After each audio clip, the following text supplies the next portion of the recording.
Welcome, one and all. Welcome back to MagusintheMedia. And oh boy, in this strange, wonderful Wonderland, we are all a little bit like Alice, slowly tumbling down the rabbit hole as breadcrumbs after breadcrumbs, seeming to be guiding us towards some kind of situationship with author of a story that we didn't buy at Barnes & Noble because we saw it when we picked up the book and it looked a little awkward. And since it was a little awkward, you read the first couple sentences and it got weird real quick. This seems to be the reality that we are all stemming with on a daily basis, tearing away the soul from the embodied world that seems to be trying to cradle us and yes, give us guiding signs that as we are being blasted from one angle and the next, as our cyborg nature seems to be interacting with these ever mirrors, the black mirrors of our phones, trying to sell us a narrative that we didn't quite want at a time that we were looking for a little more peace. This is the topic for the evening, as we are all a little like the slaves in Plato's cave, trying to tear our way up that mountain through to the cave so we can see the sun. And to help guide us through this fine evening, I have the brilliant Kaiva Rose with me. Kaiva, how are you doing today? I'm doing lovely. Thank you. Thank you. And thank you everyone out there for joining us. If you haven't, everyone who's joining us right away, if you could please subscribe, like, and share, because that's how the cookie crumbles. What's up, Howard? What's up, Young Stitches? Thank you for joining us, Electrical Sage Mastery. In this fine evening, we want to kind of hit on a few topics that have been coming up around our neck of the woods, which because it's coming around all necks of the woods, and that is this brand new technology on both avenues of things. It's seeming enough, most likely this new technology is stemming from a very similar source, which is why sometimes it takes the Magi to step in and start helping dictate what some of these things mean. And that is our artificial intelligence, AI data centers, and all things artificial, really, within the simulation, as well as this alien disclosure that's happening. Isn't it seem quite interesting that these all are coming at the same time? What do you think? Yeah, I mean, I definitely think there's levels here. There's levels because it's like they're all sudden wanting us to be introduced to this idea that we are not alone on this planet, that there are these other ecosystems, other beings at the same time. Are they preparing for some doomsday thing by taking in all of our water into their data centers? Perhaps those are actually part of their bunkers. We don't actually quite know what is going on, but it seems to be quite odd that there's a lot of townships that the leaders in those townships are not even aware that these data centers are coming in and that there's already land deals and things being done behind the scenes. So it is interesting that there's like this thing that's being sprung upon us, because what better way to make it happen if you have billions of dollars than to just spring it on people and say you have no choice. And so it is very interesting. I actually haven't heard or been paying much attention to the alien disclosure that much. The only thing that I saw recently was that they were using 23andMe to track down those aliens. And I was Yeah. that's an interesting thing, because then it makes me think, like, aren't we all then aliens potentially? Like, what if we all are potentially aliens? I don't know, but Yeah, yes, I love exactly. that. Most likely we all are potential aliens from one place or another. And this is exactly what she's talking about. From the New York Post, whistleblower claims CIA used DNA data from Ancestry and 23andMe customers in search of aliens, whoever this whistleblower is. So the question is, and this is, we got to state also that we understand that the New York Post might be a little shoddy in their reporting of things, but it's fascinating nonetheless to know that 23andMe was just bought out over the last few years, or it went public, right? It was something like all the data was getting leaked. Yep. They went public. in like last year or something like that. And really what's kind of interesting is that if you do think about like the Yamnaya culture, which was like in the Caucasus Mountains, and then you think of the Basque country, there are these like locations where potentially people have existed for quite some time. And it does make you wonder, like, are they actually looking for aliens or are they looking for ancient races? You know what I mean? And just claiming it's aliens, because there's so many things going on right now that are kind of cueing this idea of erasure of like ancient lineages and everything that maybe has a sacred connection to this earth. So maybe it's actually the aliens taking over and people without the alien DNA are the ones they are tracking. Just like, just a thought.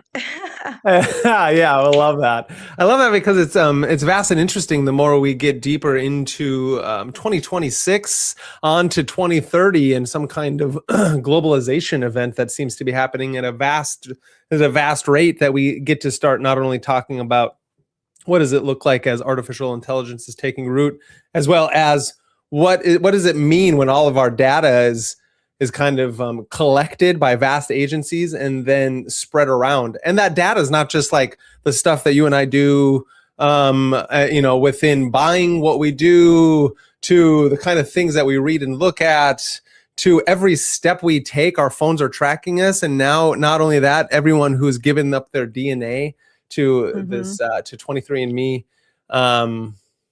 and ancient ancestry. And it's true, they did go public back in this article came out in 2021 that I found right here as we do it live. 23andMe genetics go public because they were going bankrupt and stuff like that. So June 17th, 23andMe, which pioneered personalized medicine and at-home genetic testing, went public through a merger with Richard Branson, SPAC, under the ME ticker, and saw its share price rise by 21%.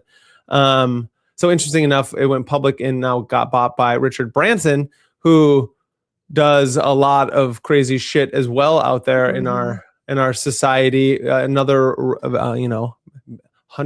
billion. Is he a billionaire? I can only imagine. Yeah, he's like right? Virgin Airlines, the whole thing. There you go. Thank you. Dude, and so he's on air balloons. Yeah, right. And didn't he send a rocket to space? Is he part of that merger? I think he did. Yeah. They probably all did.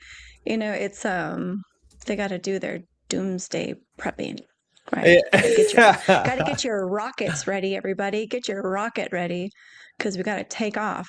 Yeah, but Richard Branson's rocket ship VSS Unity is a suborbital space plane operated by Virgin Galactic. Interesting enough. Yep.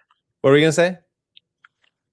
Oh, I was just going to say kind of what we were talking about before about how, you have the doomsday preppers, right? They have their rockets and they have their bunkers, because they're preparing for both options. Like if the apocalypse comes and it's the solar flares, the world is destroyed, they're going to go in their bunkers. However, maybe the earth is going to heat up, things are going to be destroyed. So they got to get in their rockets. So they got all these options.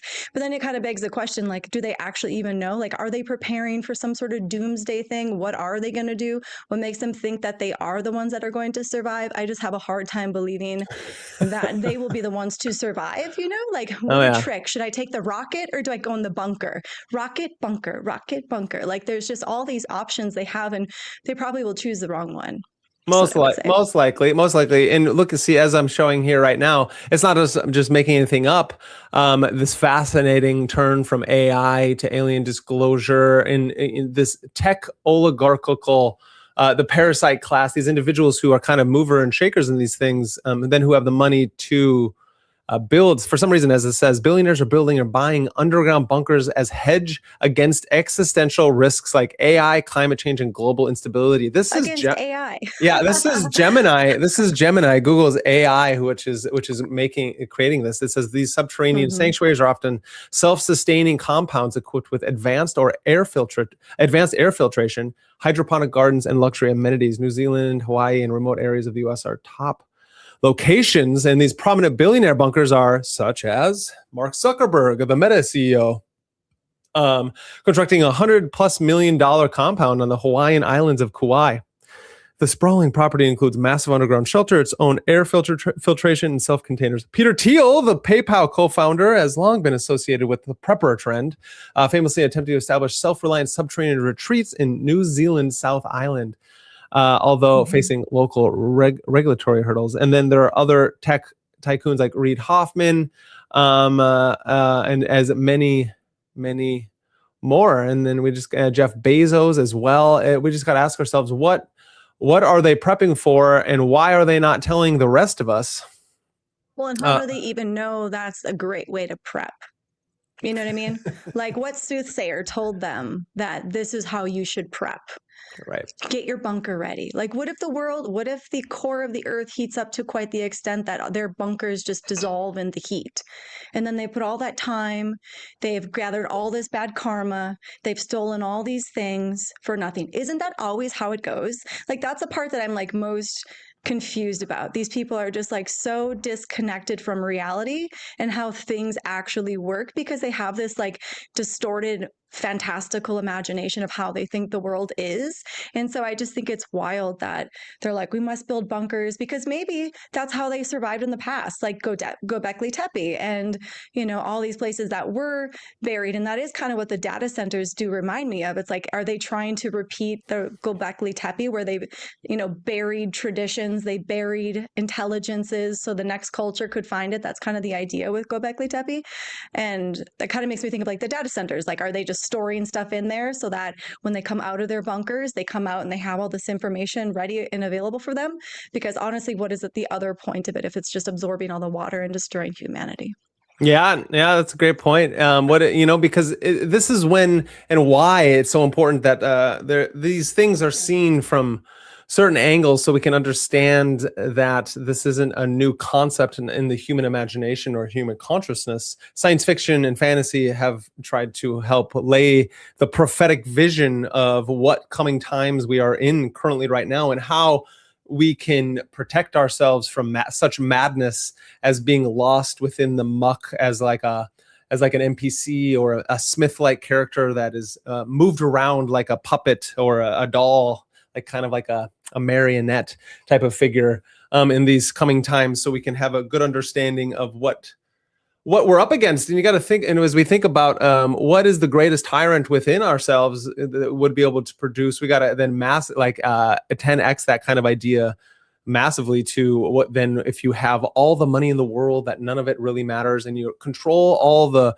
corporations and the banks, and at the same time you control the avenues of transportation that people are going to, and now as we're finding our self in a way where the very environments like our parks and our places of sacredness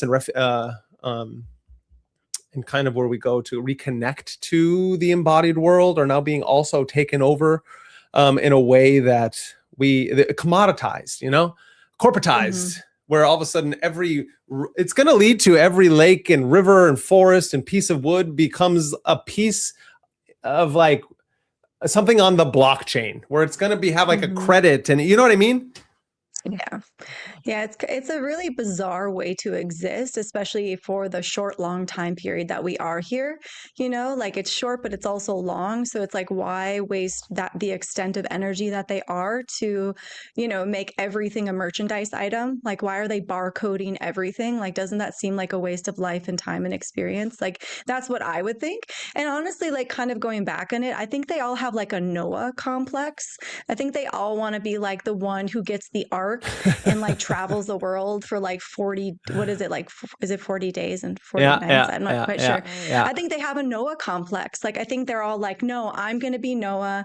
I have this planned out. I've already got the bunker for the animals. I've got the petri dishes for the plants. Like, I've got everything stored up. So I think that's where my mind goes. No, that's funny. That's actually quite fascinating, the Noah reference, because if you think about it, this is the Noah reference in a different way of thinking how to preserve DNA and genetics through time, and then storing it in these bunkers that have been created and already created and have probably been created for a long time. We're just finally realizing it right now.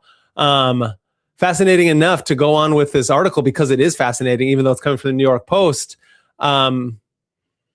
Jason Giorgiani, of all places to stem up. This guy is fucking everywhere, dropping knowledge, also talking mad, also who knows? I think he plays for his own side. Like, as much as I want to consider him a three-lettered agency, he's not just some lone philosopher, academic who hasn't also been integrated in all kinds of society, like different organizations.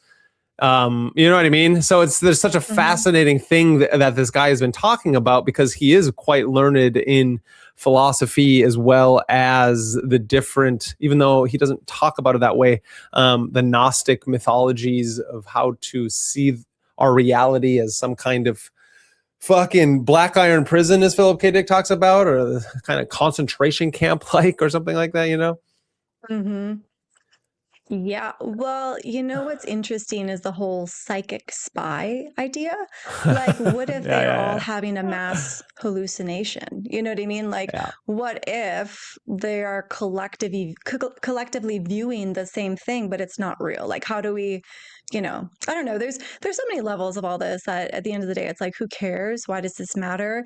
But the only thing that I will say that does actually make a lot of sense is that Marian Adelson, like her hair, definitely, she is one of those. She is one of the what were those aliens called? The mantis. The mantis. Like, she is totally a mantis. She's got antennas, and I've always thought this, like, for being a billionaire, like, why does she have this piece of hair that nobody tells her to put down? Because it's an antenna. It's an illusion. We're supposed to look at her and be like, oh yeah, that's totally normal that her hair looks like something about Mary's, right? It's like, are you talking about this one? Yeah. Well, her hair is just always like this one right there. It's just always crazy. I think she's definitely like another one next to it to the that left. one. Yeah, like that's how her hair always looks. And so I think it's just like she is a mantis. She's got antennas. She totally has like a bug vibe. Yeah. So, yeah. And then the reason we even bring up Marian Adelson is because she's she's a billionaire GOP mega donor. Marian Adelson emerged as Donald Trump's largest financial backer throughout the 2024 election cycle. She donated over $100 million directly and indirectly to pro-Trump super PACs, with Trump later noting she provided as much as $250 million across various efforts. That's that's so much money. And then she just bought Massey's spot in the seat, so it's like, it's this crazy thing. So I'm pretty convinced, I don't know, I'm pretty convinced that she is definitely a mantis alien, because they say there's like 4 species. So I'm going to put her in the mantis category. We got some reptilians too. I definitely think Peter Thiel, or no, who was that guy? Larry Ellison? Is that the guy that we had? Yeah. Definitely reptilian. We did like a side-by-side, and I was going to post it, but then some weird shit happened, and I was like, I don't think I should post that. Yeah. You made your first meme. I forgot. Yeah, that's true. I made my first meme. Yeah. Here we go. So this is now to move in. Okay, so this is the strange, crazy reality, and why we need certain people to view it. Like it is coming from this lens of myth, magic, and meaning, but as well as knowing that we're trying to be pushed that there are now 4 species reported of these alien beings right here, and this is what they are. We get the mantis people, the Greys, the reptilians, and the Nordics. And so we're making a great reference. It's funny that the Nordics are just like the Nordics. Like, they're already considered humans. So I find that one to be interesting. Yeah. Like, they don't even call it the Palladians. They just call it the Nordic ones. Yeah. So again, New York Post is just coming at us. So not only do we get Giorgiani over here, which I just need to continue so everyone knows this is the world we're living in. Does the CIA have its own Men in Black? Interesting enough, the Men in Black being the ones who keep us safe at night, also scare us dear to hell from all the things in the unknown. Apparently, the government isn't disclosing everything it knows about UFOs. A whistleblower has accused the CIA of attempting to use sites like 23andMe and Ancestry.com to uncover people with extraterrestrial DNA in their makeup. The CIA wants to hunt them down, said philosopher and novelist Jason Reza Georgiani, PhD, while discussing the so-called top secret government program in an episode of the podcast American Alchemy.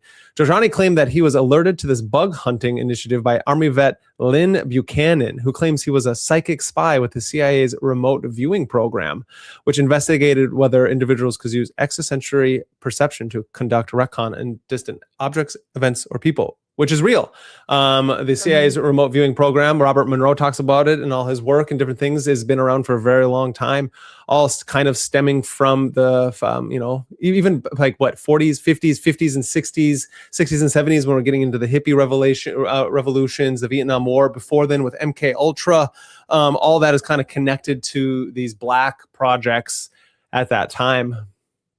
And right. we trust the CIA, like CIA hunting aliens, absolutely trust it. I doubt the aliens are doing anything. You know what I mean? Like, are we actually going to like trust the CIA to be like, oh yeah, we're hunting aliens, they're here to hurt you? It's like, actually the aliens are probably like here to save us. And like the CIA is like, fuck, they're coming, they're here. You know what I mean? Like, I don't know. Do we trust the CIA? It's just like, do you trust billionaires? Like, what is their track record? Have they done much good for the world? Some maybe have, majority probably not, so it is an interesting thing where it's like the CIA. What do you think?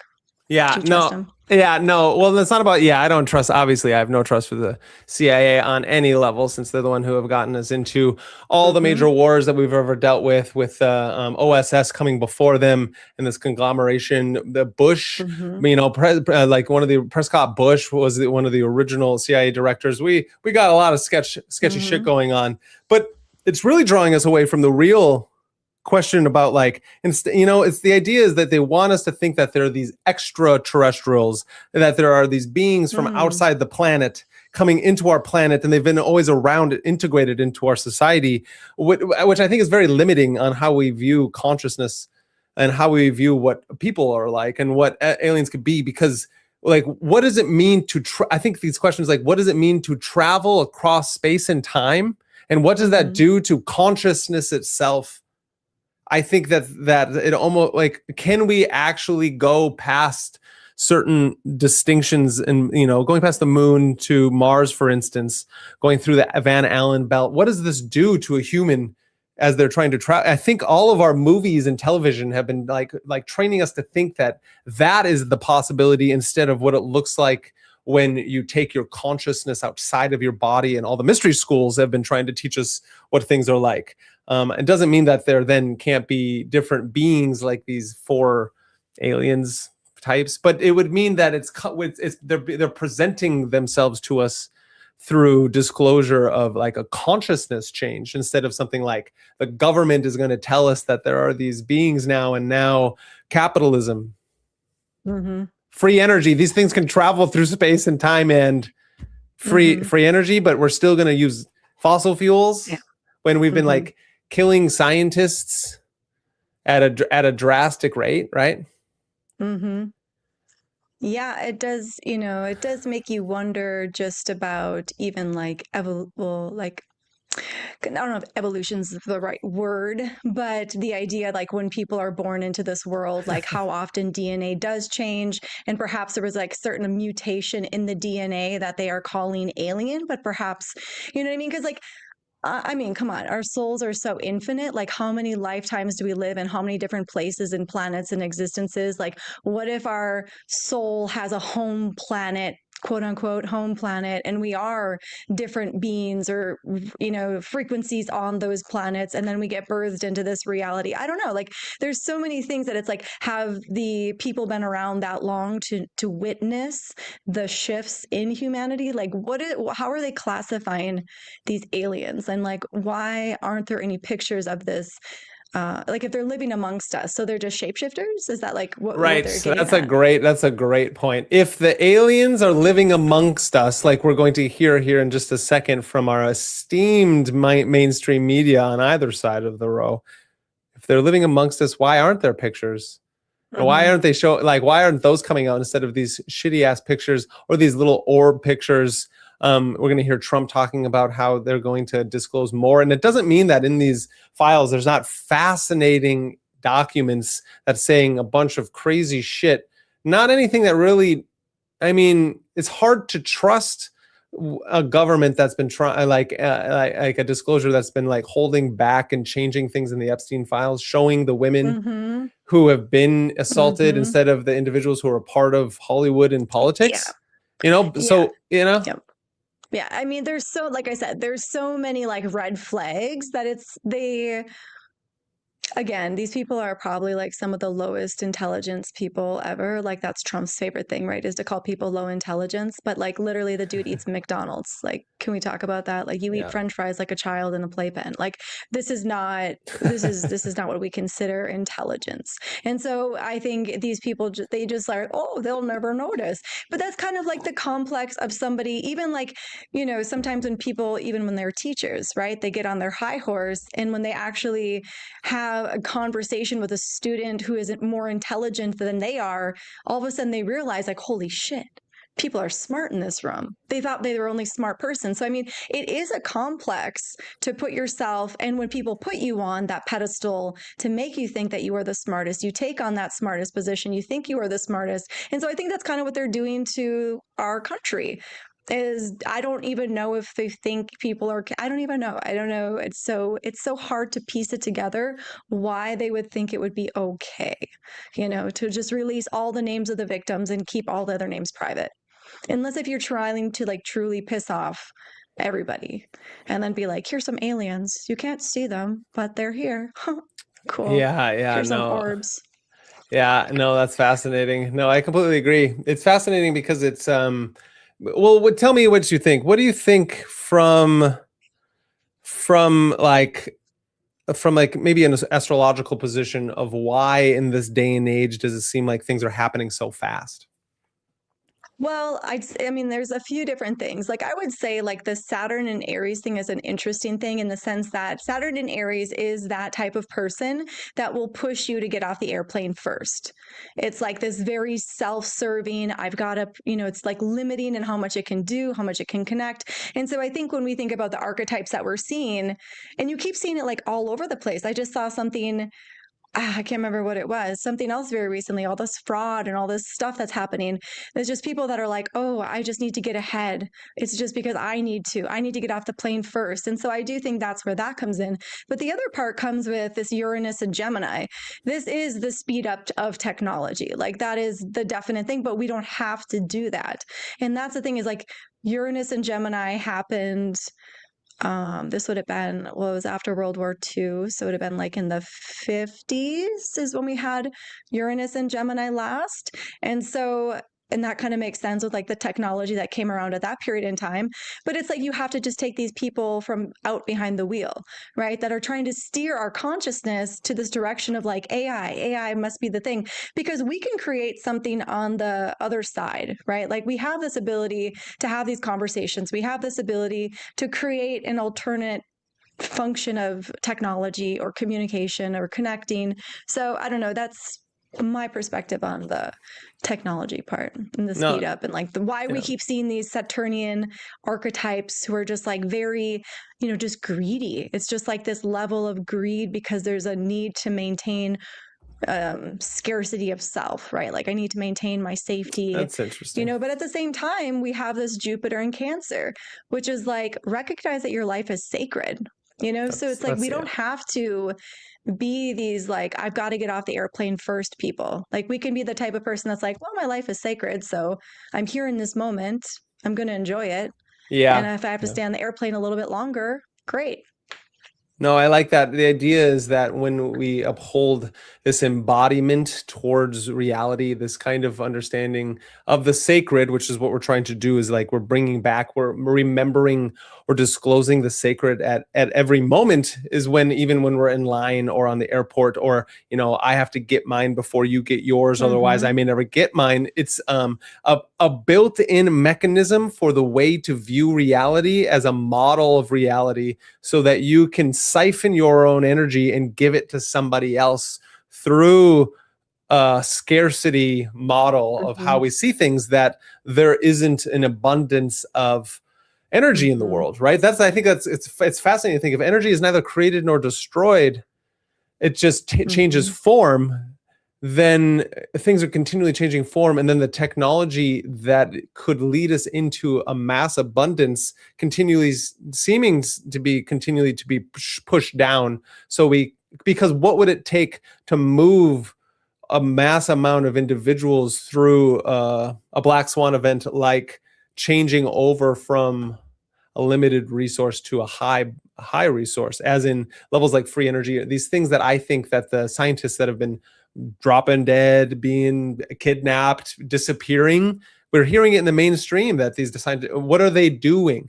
Well, they're working on high level projects in physics and chemistry and advanced, bio, like these, they're creating things that could change civilization at a massive rate. And so it's both like not to be victimized from like an outside source in thinking that this techno-oligarchic control that needs to be made aware of so it can be brought into the sun, right, the clearing, so Mm-hmm. truth can be revealed to, or this unconcealment of truth. Does that make Mm-hmm. sense? Yeah, absolutely. Mm-hmm. Yeah, and it's fascinating because what we need to do is we need to take a step outside of our normal everyday reality, and then again, that's where the magical worldview comes in hand. That's where the occulted Mm-hmm. worldview, or this de-occulting of things. But you can't de-occult something if you don't first understand the occult history, the history that is hidden Mm-hmm. from the normal everyday individual, and it's Mm-hmm. not hidden just because. It's hidden for many reasons. Our consciousness hides parts of itself from us because we can't take in all bits of information at once. It would drive us mad. We won't be able to make a Mm-hmm. decision. I think that's actually interesting enough. I was listening to John Vervaeke, professor, talk about this kind of thing, about why Plato separates the high mind, the rational mind, the man, and from the lower appetitive mind, which is there's then the warrior system. But these two are continually at war, but one checks the other, because we need to know when tiger bad, right? We need to have all this information so it can move us towards good and bad, lower desires, these things that Plato didn't think of as evil. It just was. And the idea was then to try to think rationally in all situations. So we have things that just run, but there's too much information. That's why you can never make a decision. That's why in fight or flight situations, sometimes you just freeze because there's just too much information coming at us at all times. And I find that's what a lot of people are doing these days, freezing and not making a decision on how they view the world and how they should maybe question certain things. And they outsource that to the authority. It's a fallacy, right? It's like, why are you outsourcing your things? Because it's too hard to think about. Because if we're always in, again, scarcity mindset, then we can never make a decision that actually could lead us out of that scarcity into levels of abundance. Does that make sense? Yeah. Yeah, definitely. Well, and then it goes back to like how our country was originally created, right? At that point in time, I would say people had more time to pay attention to what their representatives were doing because there was more at stake, right? I feel like now, because of, the Industrial Revolution and women taking jobs and, kids working now at like super young ages, like I know it's been happening for quite some time, but this idea that like everybody's in the workforce. So nobody has time to do that sort of thoughtful That's awareness good. of what somebody is doing. Yep. And so they're like, oh, I'm going to trust this person to be my outlet in thinking cap for political viewpoints, not recognizing that, because nobody wants to think that somebody is lying to them. Yeah. Like that's, but at the same time, it's like, I get it, you're super busy, but maybe just take some silence then. Right? Because Yeah. these people, they say the craziest shit. And we're just supposed to sit here and be like, oh, yeah, this is completely normal that Fox News or MSNBC or CNN or whatever these news stations are saying. Yeah.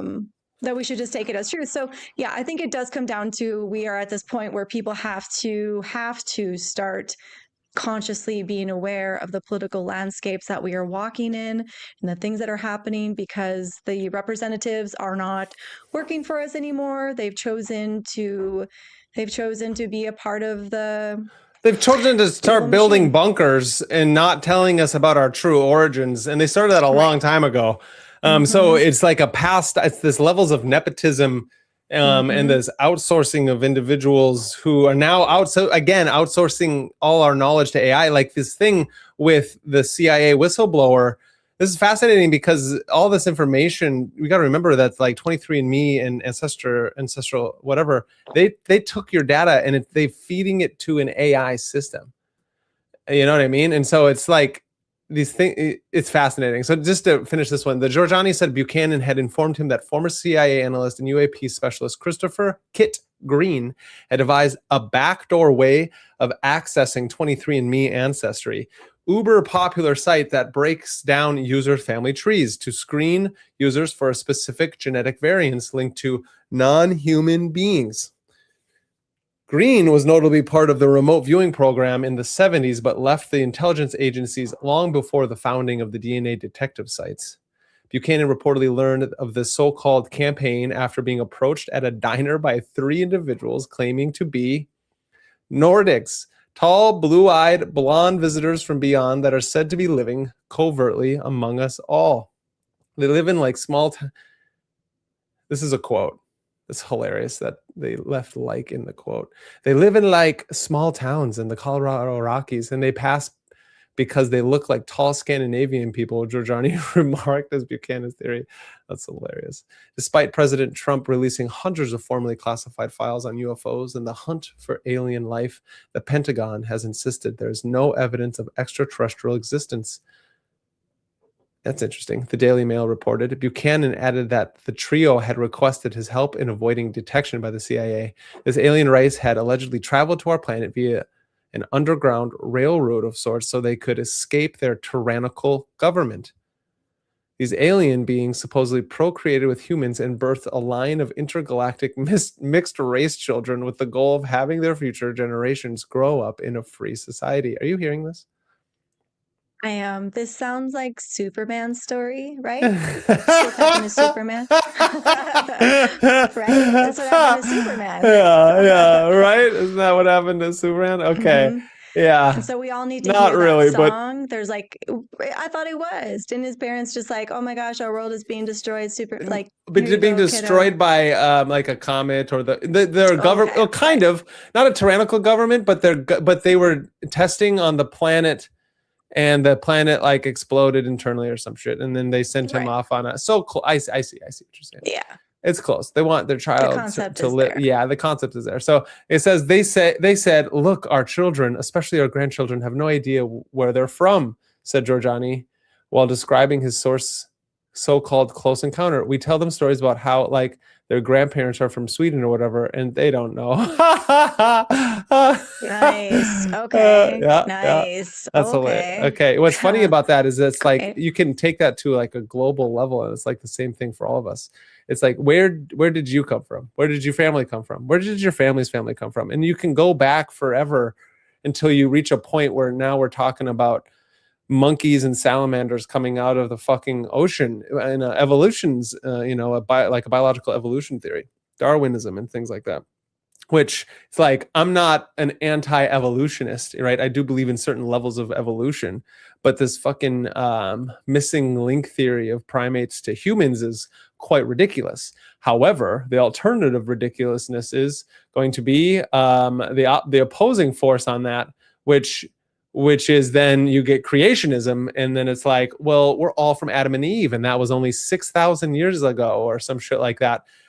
Also fucking ridiculous. And so it's like, why is there no great in between, besides what these radical alternative journalists and archaeologists and radical academics like Dr. Heather Lynn, a Graham Hancock, Randall Carlson, all these Robert Schoch, all these people, who then are condemned by mainstream ivory tower academics. I just don't understand, because it's a lot easier just to think that we don't have to worry about how Sumeria and Ur and these places all of a sudden just had a running civilization from the hunter-gatherers, and that so these are questions that need to be asked by people more than just mainstream people, and more on either side of the gun. It's fascinating. And just to finish this up, it says, despite President Trump, where was, just to finish it, he says, that actually is, where does it, okay, Buchanan said that he would never submit his DNA to 23andMe because of what he had learned. In 2023 appearance on the Through a Glass Darkly podcast, the retired Army surgeon said that on the pie chart listing all the ethnicities, African, American, German, etc., there's a wedge called other, which means unknown, unidentifiable. From what I found out, there are government people who are looking into that wedge. Buchanan cautioned. Buchanan's not the first person to warn of these so-called human-alien hybrids. In a controversial study this past fall, geneticist Dr. Max Rempel stated that aliens might have abducted us and inserted genes into human DNA with the fallout affecting potentially millions. Although he said that this intergalactic... What's the fallout? Like, what is it? Like, what is this? Like the fallout? Like, so if these people, these aliens are doing just fine, why is this a fallout? Like, that's an interesting. Why with the fallout affecting potentially millions of people? Oh, because of, I think the fallout is alien abductions. And then with those alien abductions, they inserted genes. And then they're projecting that maybe because of the alien abductions, there now has been a fallout affecting potentially millions of people who were abducted. So interesting. It's just a wild thing, because it's like, unless if they're going to tell us that the aliens are in the Epstein files, I'm not quite sure I'm too concerned. You know what I mean? No, I know. If they are the ones in the Epstein files, we should maybe know that.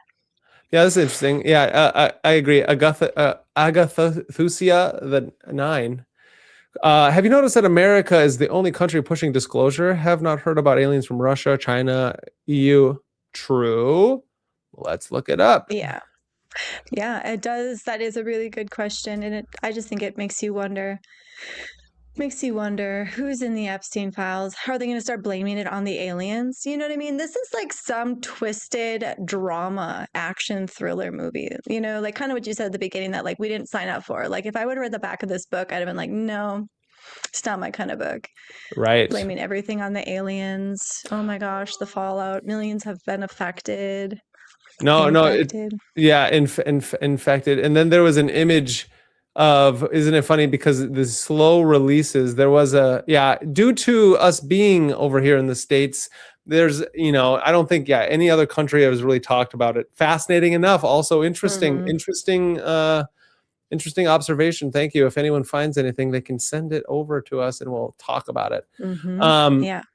So that's great. And then that leads us into this that I want to listen to, because it's exactly what we're talking about. The alien disclosure has gone mainstream. It's gone mainstream so much that I being somebody who studies and practices magic and the occult practices and things like that, whatever that means, I obviously have a vast imagination. I obviously know that there is more to our world than meets the eye, right? I like the ideas of realms and like there being elementals and fairies and ents and all these things I've seen in Narnia and Lord of the Rings, as well as the vast things we've heard through folklore and mythology for years. I like that idea. I've experienced things, right? And then you go to the pandaemonic view of a David Beth, and these questions don't really even, not even him, but where he's getting these types of ideas from, right? Animism, as well as certain ancient actual traditional lineages, that the world around us is alive. And that if the world around us is alive and this planet is alive and every planet is a living conscious being or intelligence of its own sort, well, then the idea of extraterrestrials is slightly different. Then we can understand that it takes a certain kind of tuning of our nervous system to be able to handle certain experiences that are unknown and outside of our everyday experience. So why then you get the idea of shapeshifters, because that these entities, these beings come into our purview and we can't comprehend what they are. So we have to wrap a way that our brains can understand those ways of seeing things, right? And that doesn't mean that there can't be extraterrestrials and these 4 races that Jesse Waters is going to talk about and that we just heard about with the New York Post. But it means then that if there's 4, that means there can be 10. That means, as Stephen Greer talks about, 68. That means there can be a vast, infinite amount of races depending upon where these races have come from, planets, right? The idea is that some of the ideas are that our planet, that these aliens are actually just us from the future coming back to our planet because of they found a way to travel the galaxy. And when you travel the galaxy, time changes. We found that out in the movie Interstellar. If its physics are correct, I don't know. So a lot of people say they are. And when they come back, it's a different time. Hundreds of years have passed. Or who knows? Time is not linear. It could go backwards. I don't know if that's real. We could ask our experts. Don't trust them if they said one way or the other. It's the imagination that matters, right? Because when we can start to shift our worldview into the magical worldview, and then we understand that there is an infinite amount of possibilities. However, we need to stay within the confines of how universes work, as in this planet gave birth to us in this form on the way our organs work, and it's all one perfect harmonious system. Well, what do other planets look like? You and I were talking about this earlier today. Other planets can have different beings that look like, but why do they look like our beings here? Why is it something that's an earthbound being, right? You know what I mean? Yeah. Like that's when I start to question these types of things. Well, and it's like kind of strange that so they're saying that these Nordic beings approach them. So how old are these Nordic beings then? Like, are they like, have they been here for 200 years? And they're talking about, That's just oh, it. my great, you know what I mean? Like, so Yeah. the extent of how long, and also, again, like I do think that there are so many different tribes and people that existed for thousands of years. Like there's Homo sapiens, there's different type of sapiens, right? They're finding Cro-Magnons, all these different things. So it's like this idea that it has to be an alien thing when we already have skulls and proof that there have been different hominins that have lived on this planet, right? So it's a crazy concept that they are trying to push this thing right now, which honestly kind of feels like a witch hunt. And maybe I'm just going a little crazy with it, but it could potentially be like some crazy witch hunt where they're like, oh, we found the alien DNA people. Here's who they are. They are not actually human citizens. They're not citizens of the earth. Therefore, even though they've existed here their entire life, they lose their citizenship. So we're going to ship them off, or like, who knows, or we're going to cage them because they have potential to have the foresight. It's kind of like the witch hunt, they can heal people, they can see things, they can do things like, oh, so it does almost seem that they are, but this could just be me going down a speculative route because I find it quite concerning. Maybe I'm an alien. Maybe you're an alien.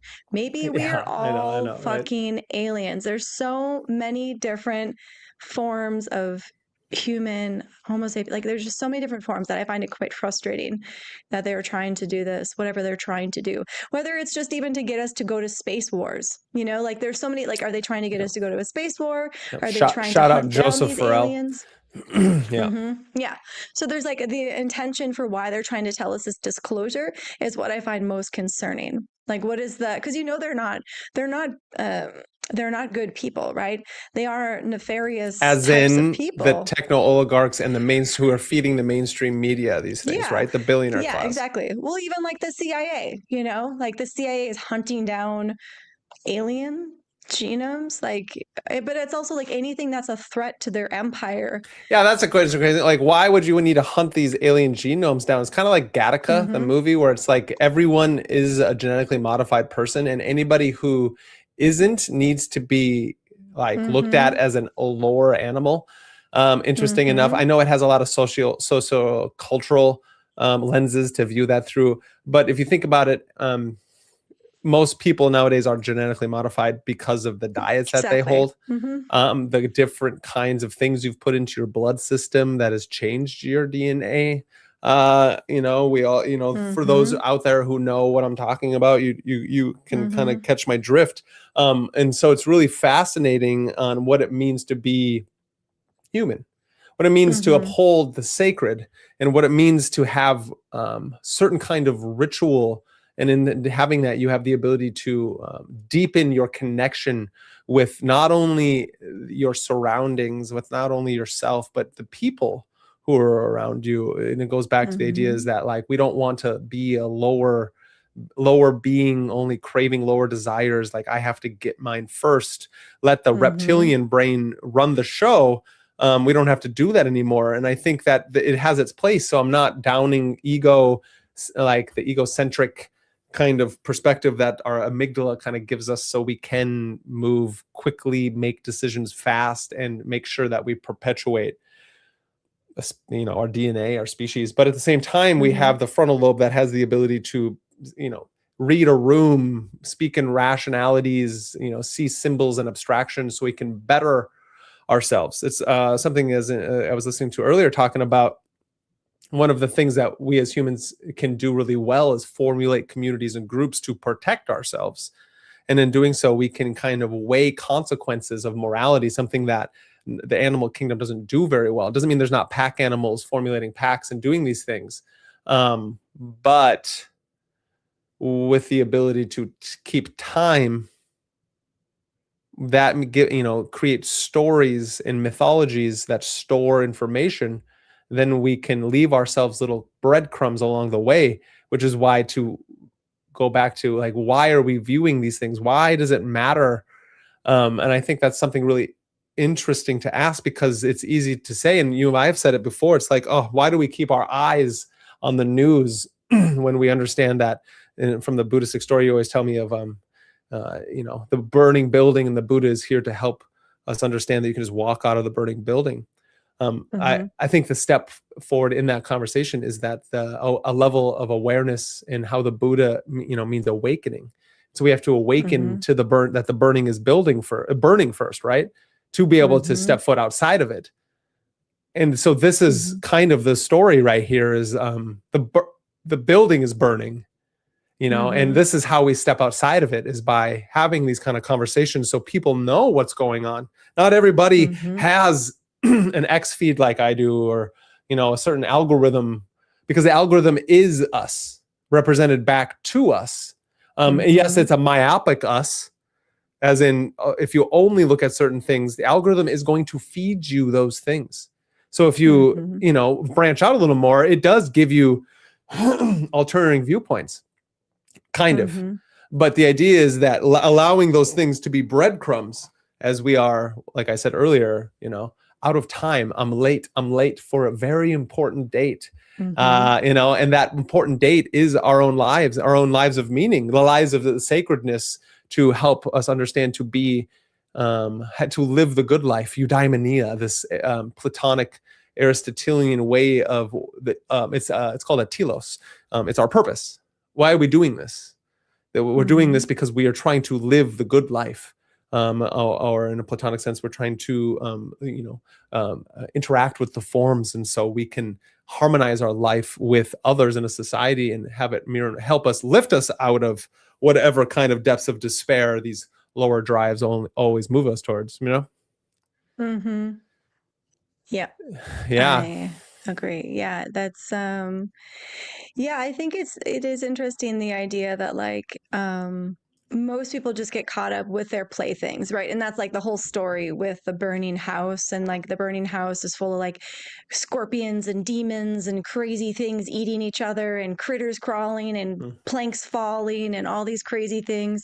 And the idea is that, there's these kids in there and they're just like caught up with their playthings. So like there's this idea that, even if we look at how we form these attachments to things, that we don't even realize it, right? We don't even realize it. It's like, I am a very habitual person, right? So it's like I do things I do consistently do things over and over again. But I think it's important to always check in, like, is that something I have to do? Like, can I let go of that? Am I still aware and present with everything that's happening? Because if that thing in front of you, and that's where like these people that get caught up in just the future, right? I'm building my bunker. I'm fueling up my rocket. I'm putting the water in my bunker and my rocket so that I have my bunker and my rocket ready for the apocalypse that I'm supposedly going to be living through. So this whole concept that they're just like constantly focusing just on the future, right? Like that itself is this like illusion that they're even going to have a future, right? Because all it takes is one solar flare to just destroy every AI, everything, you True. know? And it's kind of wild that they're like, trust AI, not the aliens, which they both, AI, they both. They both start with A, which is They all start Aleph, with A. which is, the first letter of the Hebrew alphabet, whatever that means. Mm-hmm. That's hilarious. Yeah, I agree. It just continues to go to the aspect of understanding that things are strange, and so it's good to root yourself in the everyday by just trying to find a calm space to breathe through the madness. It seems at all times. Mm-hmm. Yeah, because I mean, honestly, like the frequency weapon device thing is so real, and it's not even like it has to be a device as much as they just have to torture somebody in your connective web, right? And so it's like it's crazy to think that people think we're like all disconnected, but we all are. Even if you're an alien with a human body, you still have your human consciousness, right? So this idea that like they're telling us that we're disconnected, and then they're torturing people in another place of the earth, and we're supposed to believe that we don't feel it. Just go eat your popcorn, go watch your movie. But like to the really sensitive ones, your brain is on fire, right? Like the anxiety is high. And it's like, how are you going to put down that anxiety? Like the only way to do that is to do your practice, and is to like put the energy out there that can help change that frequency. And that's why it's so important to like put down the popcorn and movies, put down the phone, and like do your practice. Yeah, no, I completely agree. This is funny. Young Blood Elixir states that I saw a Boy Scout troop the other day carrying flags, and one of them was for the Space Force. Yeah, Space Nice. Force. Yeah, Space Force is here. We've been having propaganda for space wars for a very long time, and I think it's fascinating. And so here's what we're getting to. So again, Fox News, trusted source in entertainment media. Is here we go, and again, we don't play on either side of the gun. Both sides suck. Mainstream media is called Mockingbird media for a reason. Here we go, Jesse. Tell us what you have. Let's just fast forward to the part with the aliens. Okay, yeah. The Pentagon released the UFO files a few weeks back, and we just found out over 1 billion people have visited the site. 1 billion. It's got to be a record.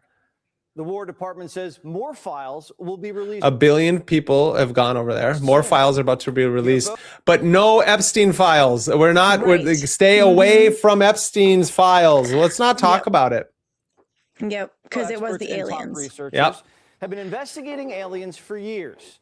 Their sources say dozens of crashed UFOs have been recovered, and what they found inside, shocking. Shocking. Do people think that there's one type of... And okay, I just want everybody to know, we were just talking about this earlier today. What we were talking about, we're talking about how, this guy, Diary of a CEO, somebody can fact check me if they're not, but his podcast has, 1 million plus subscribers over the course of the last few years. I don't know. I didn't hear about this guy before a few, like a year, 2 years ago. I think for me it was a year ago. I just heard about him just literally like last year. And he's got this full setup that is you can tell he's got producers, and this is a whole set. This is crazy.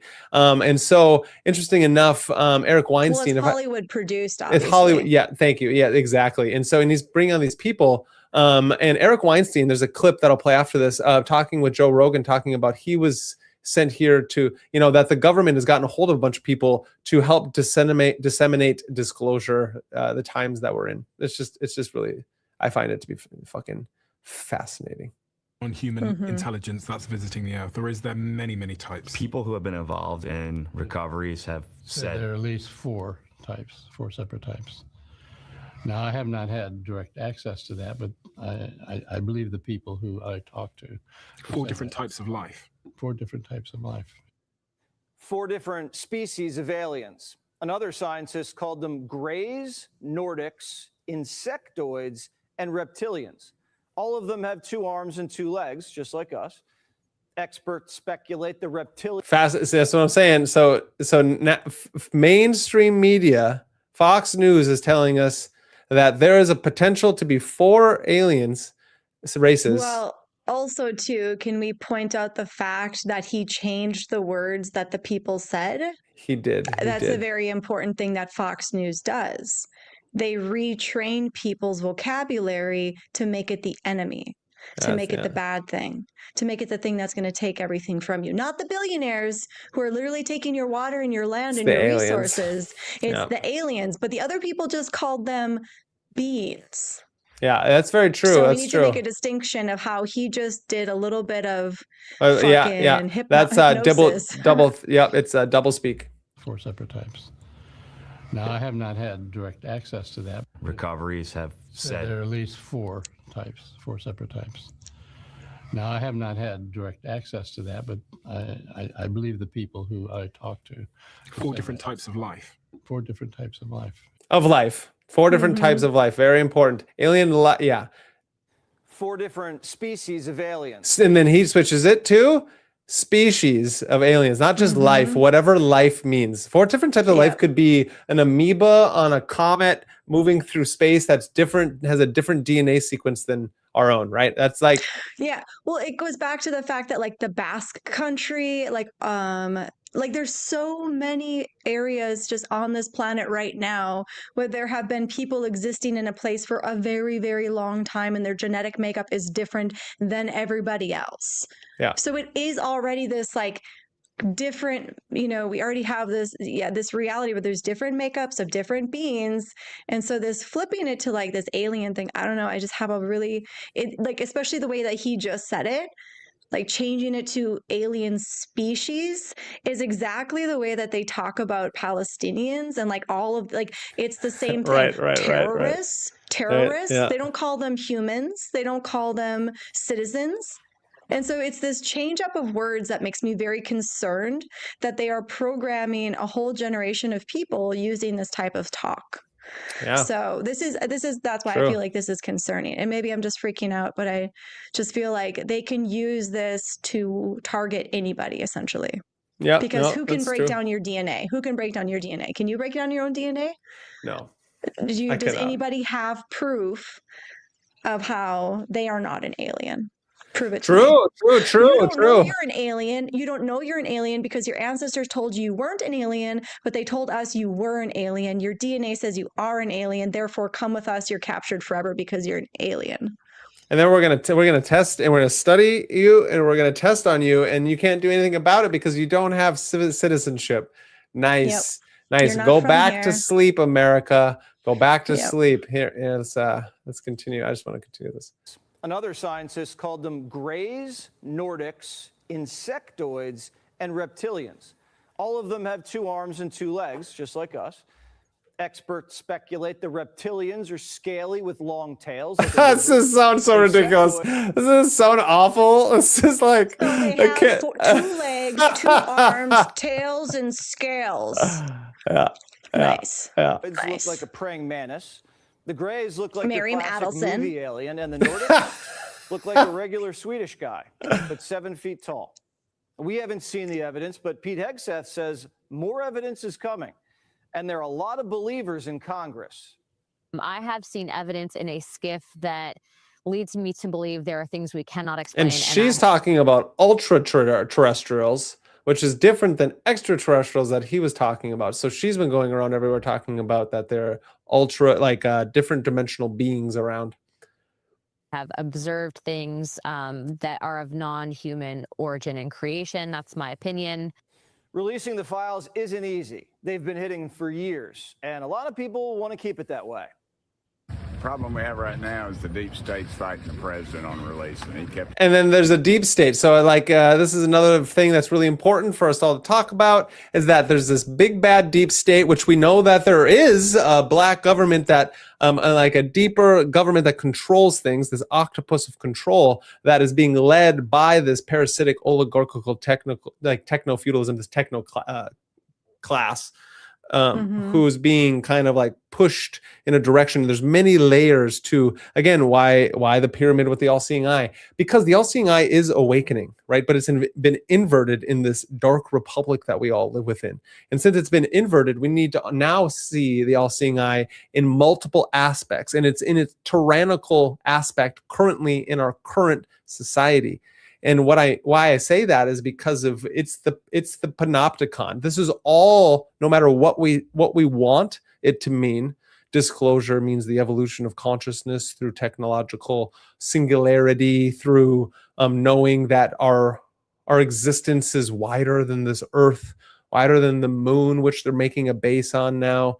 But it encompasses solar systems, universes, and galaxies. So, but how do you live your normal everyday experience when we know somehow, some way, beings from wherever have been able to travel here and have been waiting in hiding as massive amounts of wars have been happening, people dying at drastic rates? Subjug the goat. Hey, thanks for joining us, everyone out there. Thank you for listening and joining us on this fine afternoon. If you haven't, like, subscribe, and share so we can continue doing these fantastic things. Today we have with us the great and brilliant Kaiva Rose, and we're talking about the AI age, UAP disclosure, and the techno-oligarchic control. But what we're trying to make sure everyone understands is that we need to make sure that we keep the sacred within everything we do. And it goes back to understanding that there is myth, there is magic, and that there is meaning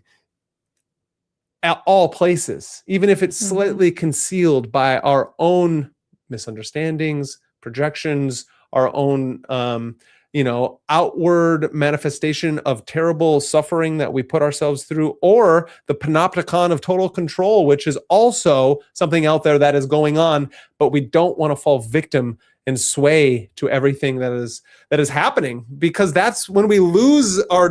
That's my problem with Giorgiani, as brilliant as he is that he's black-pilled. He doesn't give us all the time the meaning of true philosophia, this love of wisdom, even though he speaks about it. And he has talked about it here and there. I've been listening to a lot of his stuff because, again, if anyone's got a connection, hit up Giorgiani and tell him to come on to MagusintheMedia, and we'll do him right. As in, we'll speak elegantly with him to truly understand why, Giorgiani, why did you give one of your books signed to Steve Bannon back in the day? Prometheus Fire, whatever book he did, and why was he part of these strange ultra, right-wing alt places? No fault, no hate, but why have three-letter agencies continually been coming after you? Or why do you think that a certain thing, it's just fascinating. Why are these Nordics, and why is it all loose stealing? And that is why we must bring magic into the world, and we must uncover things through the occulted experience. Fascinating world we live in, right? Yeah, well, I think that's where it's like maintaining your internal integrity. Like, I mean, it's like at the end of the day, they always try to say, like, you're not an island of your own, but you are. You are. Like, you are your own star. You are your own planet. You are your own everything.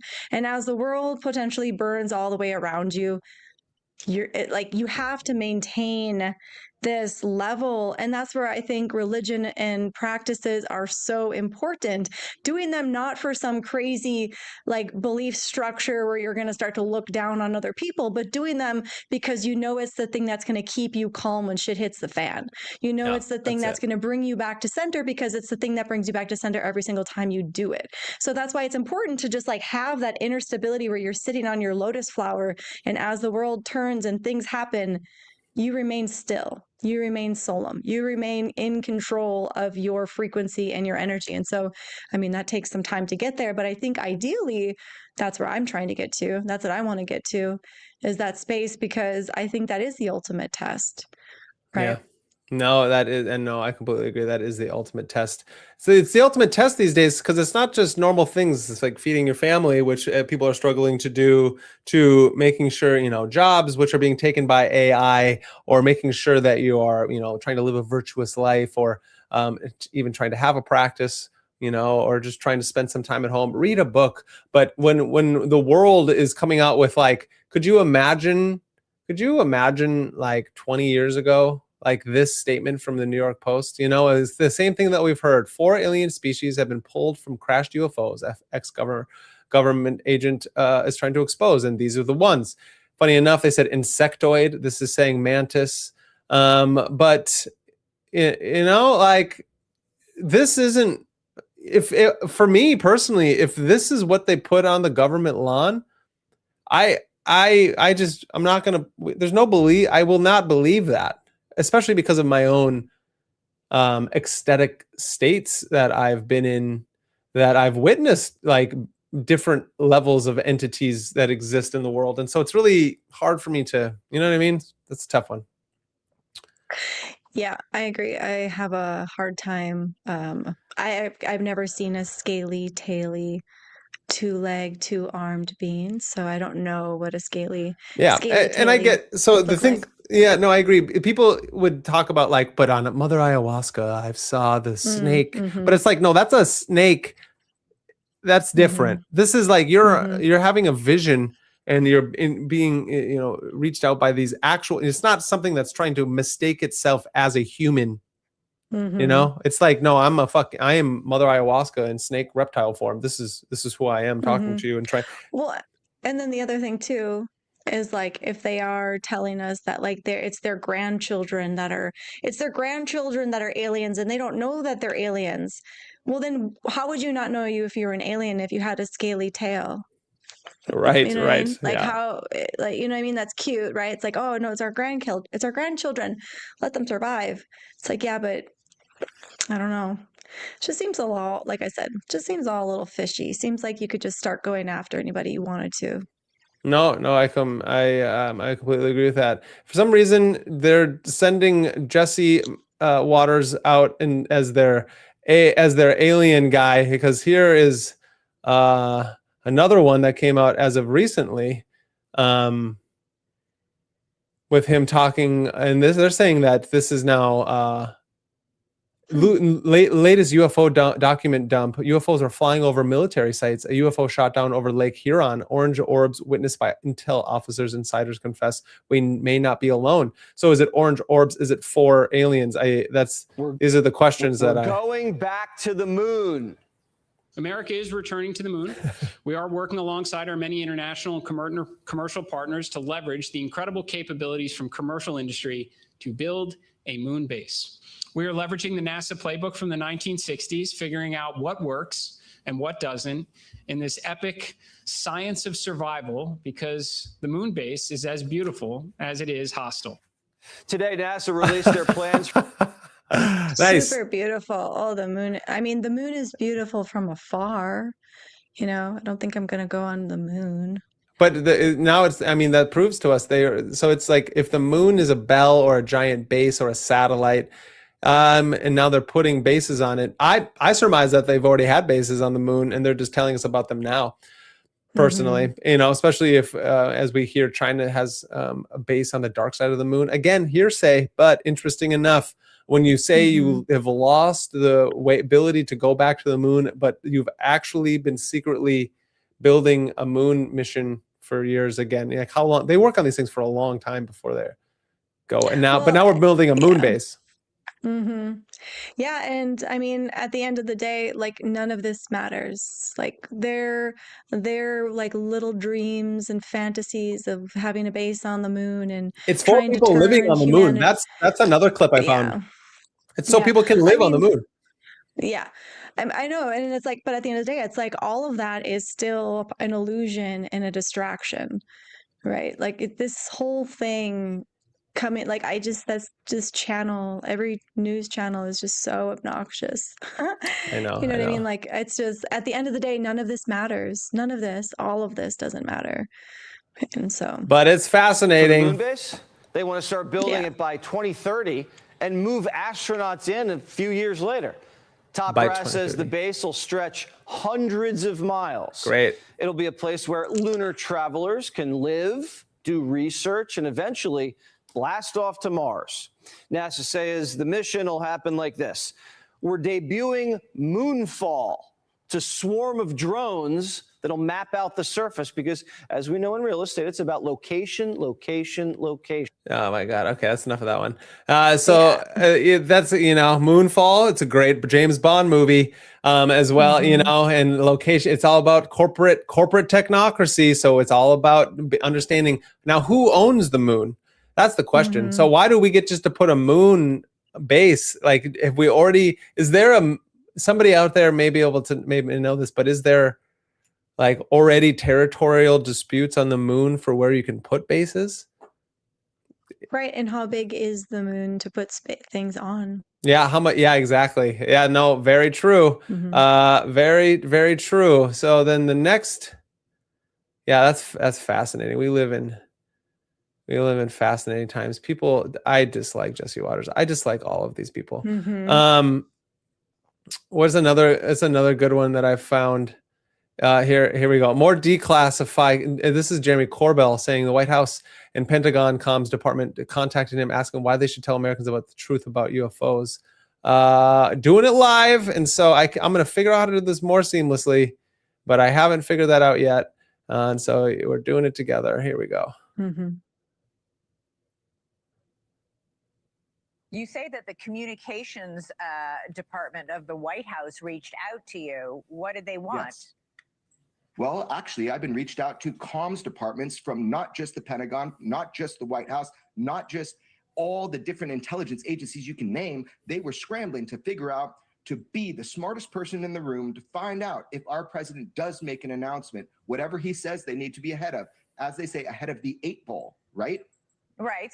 Did he? I don't know why we would say. What did he just? What did he just say? I don't know why the 8 ball came in. I don't know. I know anytime anybody's, I don't know. Yeah. Because of the 8 ball as a fortune device. And so you want to be behind the fortune telling device? That, or, Oh, he's doing a bunch of cocaine? He's doing a bunch of cocaine. Yeah, he's behind the 8 ball. I gotta get before you get the 8 ball. Shit gets weird afterwards. Shit gets weird with the 8 ball involved. What are they asking specifically? They want to know how to transmit this information to the American public, the fundamentals. We are not alone, or whatever it might be. How do you describe? You have to define the terminology. You also have to say why you've kept this hidden for so many years, who you've hurt to keep it hidden. Why would you hold this back? The nature of reality from humankind. Yep. Why would you do it? So the comms people were trying. Yeah, they've hurt people doing it, I guess. Trying to figure out how to look like heroes. You say that the communications. Great. They're trying to look like heroes. They are. That is basically true. They are trying to look like heroes. I mean, but my curious, like, what does he have in his safe? Like, you're doing a live stream in front of your safe. Like, why? Why would you be like? I don't understand that. Like, is that like some weird symbolism? He's got the red lights on in the background. Like, he is waiting for his 8 ball. That's hilarious. The red light in the background. That's hilarious. Is this it?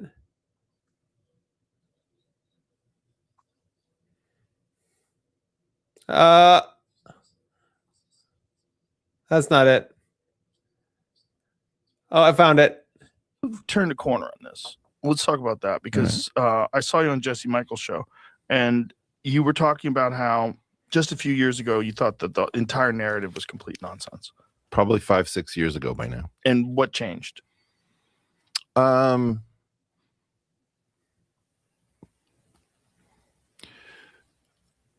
was no way to explain. So Jesse was going on and on about it. I said, Jesse, you're a smart guy, and I often would call him the back alley scholar. So he knew a lot of stuff that was sort of forbidden knowledge. And so Eric Weinstein is an American investor, mathematical physicist, and podcast host. He's known for his work in economics, mathematics, and physics, and for hosting the podcast The Portal. So that's who he's. Yeah, this is theoretical methods to neoclassical theory as well as many other things. He's been on Joe Rogan a bunch. He's got his proposal theory of everything is called geometric unity. It's a massive alternative mathematical framework that attempts to unify all the fundamental forces of physics into a single cohesive theory, like everyone's tried to fucking do forever, but without the true understanding of mysticism and magic and the occulted reality, you will forever be like reaching for straws, right? Yeah, I mean, it's something like that you have to sit with. I don't know why these people are so wild. Yeah. Be quiet about it. So I said, okay, I'm going to disabuse you of the idea that you're actually into something. And I realized very quickly, at a minimum, there is a massive denied program, like usually called a special access program, one or more.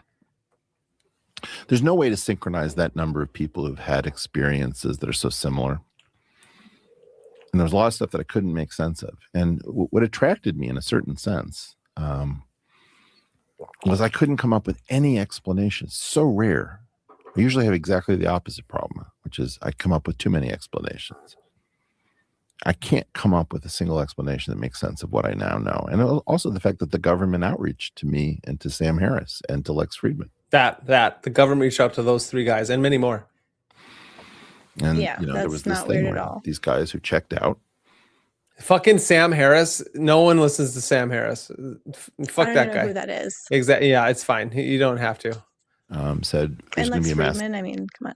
Yeah. disclosure. Why are they all Jewish? I just don't like. I didn't want to. No hate. We're all brothers and sisters here. I'm just saying. There's.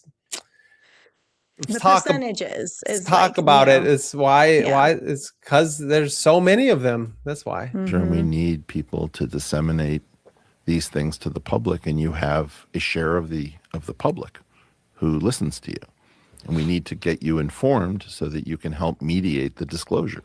So he just said that they all are going to be informed. These three, and there's more, obviously more people that they didn't tell him about, are going to help disseminate disclosure to the public, right? And like maybe people like this Diary of a CEO guy who's got a podcast, he may not be in on it, but they are bringing people, his producers are bringing people on their show so that they can ask certain questions and help disseminate information. Well, in a lot of ways, I mean, if we look at their track record, they are creating a false and fake reality. All it takes is like a bunch of organized drones to make it look like a spaceship. Like China's so good at doing this sort of like drone artistry, right? And so it's like, it doesn't take much for them to do some false flag thing, right? They get us all hyped up on aliens and spaceships, and then they put out some like mass hallucinogen in a vaccination, right. Or, they stimulate something that creates a mass hallucination, yeah, or they like do something with these drones, or even the AI or the holographic things that they also have.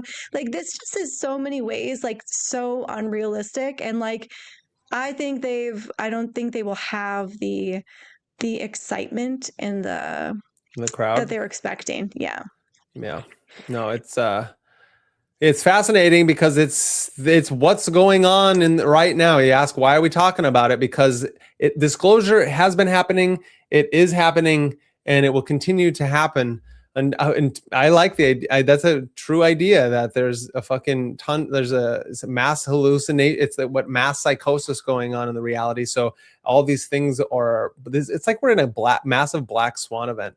To think that we've ever gotten out of any of these strange reality bending events that is making this grid around our planet, which is like putting a grid structure around our own consciousness and our bodies as we intake and eat inflamed poison food and water and air, and not expect that to truly have an effect on us it's quite literally asinine. Well, and also too, I mean, that's part of the illusion of this reality. This is just as much a paradise as it could also be a potential hell. What I mean? And so I think it's always important to maintain your integrity, maintain your inner reality, maintain your strength, stay on your lotus, and just ride it out. Because all of this stuff is nonsense. Name and form nonsense. Don't need it. Like if it's like, that's what I think at the end of the day, you always have to come back to a quiet space where nothing exists but you. Yeah. No, I love that. And I'm going to ruin that quiet space with the Donald, because it's like, we need to, it's not just Fox News. It's the president of the United States talking about disclosure, and what even that means. It's like they're going to give us here and there until there's a Project Bluebeam, where they have a massive alien invasion, where all of a sudden we have the ability with drones to create a simulated event, or maybe a real event. I don't know. These things these are questions that all need to be asked. Here we go. Like we're releasing a lot of information having to do with terrestrial things. Yeah, if you talk, that'd be great. People are totally fascinated by it. It's amazing. I wasn't sure if they would enjoy it. I wasn't enjoy it. Nice. I didn't know if you'd enjoy it's it. not entertainment without telling me it's not entertainment. Yeah, right. I wasn't sure if they were going to like my movie or not, but they liked it. They really did. I thought of it all myself. Oh, that's good. That was an Adolf impersonation. Is that what that was? I don't even know. I was just doing that was a German, voice. Austrian voice. I must have been channeling some Yeah, that's good. Well, you were calling him some level of like foolish that's hilarious. That's good. Nice. Yeah, thanks. Trending #1. Can you believe it?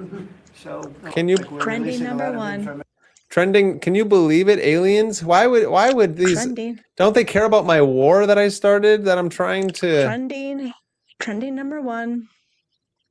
Trending #1. Yeah, as Mark Rubio is there sitting right next to him. I also think how important it is, because as we move through our conversation, and yes, have you ever watched a congressional session? We've seen all of the reptiles. You're completely right. That's exactly. They are all living from that inner reptilian brain. Hoard control, slither away before somebody can cut my tail off, and I try to regrow it, but I don't have the correct bioelectric magnetism to do so, like my ancestors did, who may have been a little bit better, but we've given reptiles a bad name. Yep. Is this reptile? And I find this hilarious, to go back to the AI route, because alien disclosure, age of AI, artificial disclosure, it's all slightly interconnected towards how they're trying to move us into this a deeper level of the simulated reality, so we all are interacting the way we are. We must see that the great Bill Gates himself is trying to state how we need to create AI that bans harmful speech. This is really, it's what I seems to be one of the most important things to create AI for, especially because AI continues to massively hallucinate at all times. And so AI obviously knows what is best for us, right? Right. And let's just skim over the fact that there's still homeless people, there's still people that can't afford things. That's why we can trust billionaires. We can trust billionaires because they have skimmed right to the most important thing, AI. Forget about the homeless people, forget about anything like that, all the wars that we're fighting, forget about all that stuff. Let's skim right to the most important thing. It's AI. It's the most important thing. No, you're completely right. And Bill thinks so too. Which one do you think he is? Oh, he's a reptile for sure. He's definitely. Yeah, look at that face. Look at that face. I was going to say mantis, but now that I see that face, I'm definitely thinking reptile. Yeah. Violence. If you're causing people not to take vaccines, he could be a mantis though. Look at how where are those the arms? Oh yeah, but if you're causing people to not take the vaccines, You're bad, but I care about free speech. You should have free speech, but if you're inciting violence, if you're causing people not inciting violence and causing people to not take our prescribed drugs, that means you need to be taken care of. Take vaccines, where are those? Make it CNBC. Thank you, CNBC. Those boundaries that even the U.S. Should have rules, and then if you... I'm pretty sure the U.S. needs to do something about that pesky Constitution you have with that pesky First Amendment. We really need to work on that. Right, because it's like at the end of the day, these are just words. So like you don't have like stop making people think. Stop making people think. Shut up. Shut you all up. Have rules. You know, what is it? Is there some AI that encodes those rules because you have billions of activity and, you know, if you catch it a day later, the harm is done. The harm is done, like the harm that you caused to, was it Ethiopia or, Right. you know, Yeah. no, the harm that this man has been now kicked out of many countries and Right. Well, and also too, like, is he literally losing sleep over people talking shit? Like, is that what he loses sleep about? Yeah, You of know what I course mean? not, I can't sleep because people are talking shit. Like, Yeah. that's ridiculous. That's ridiculous. That like a grown man is like the worst problem we have in this world is people talking shit. No, It's got to stop. It's got to stop. And we're just continuing down the strange AI age, the disclosure period, and the techno oligarchs, because they're all doing the same thing, is trying to control everything that we do at all times. So it even is trying to control our mystical experiences with beings from the other, from somewhere else, realms of somewhere else, consciousnesses of somewhere else that we've been talking about through our folk tales and folklore and mythologies and legends of old for such a long time. If we can use AI to skim through all the data and find the rebellion, the rebellious Nephilim, or the Anunnaki who have gotten away from our massive control, the ones who are trying to claim their birthright. It's our birthright.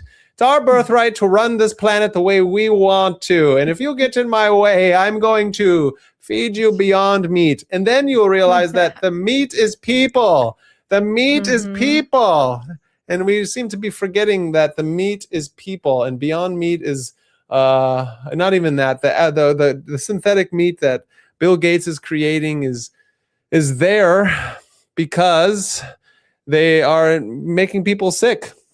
Making people sick with most likely using their vast technology that they're actually using. You know, so technology isn't all bad, but when it's inverted technology, we are starting to see things like this. This is Eric Prince. Eric Prince, who are you? Eric Prince, you are an American businessman who is a founder of the private military contractor Blackwater.